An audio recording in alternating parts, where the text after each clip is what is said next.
quê? Aqui na casa do seu João. Você tem? Rapaziada, não tava não.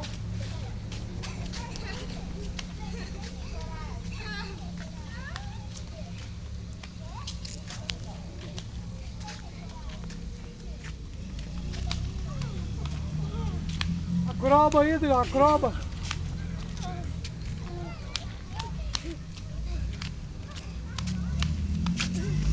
Olha lá, 11/10/1930. Banco aqui. Eu tinha medo desses bancos. Esse banco aqui, tá vendo? Ó, esse banco aqui, ó. Bisavô meu sentou aqui. Bisavô meu. O travou seu. Tá vendo? Aqui, ó. Aqui, ó. Esse aqui na época era moderno, tá? Para de fazer gracinha, para de rir. Tá vendo? Isso aqui, ó, não é hoje que tem, tá vendo esses endorsos aqui, ó? 11/10/30. Tá vendo? Olha aqui pra você ver, ó. Essa amarração aqui hoje não tem. Por quê? Porque hoje as coisas de hoje não valem nada. Mas antigamente, olha aqui pra você ver como é que era, tá vendo? Agora é Tá mais vendo? moderno. Vou sentar aqui, não faz nem barulho. Ó. Aqui é mais moderno.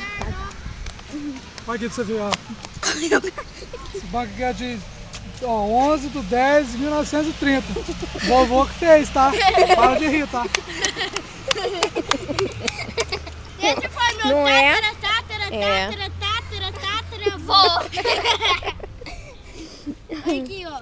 11/10/1930. Esse foi meu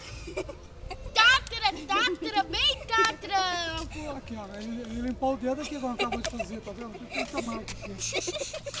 Tá vendo? Mas que acabou de fazer fez esse ui. Ah, não! Sujou. Peraí. Tá vendo?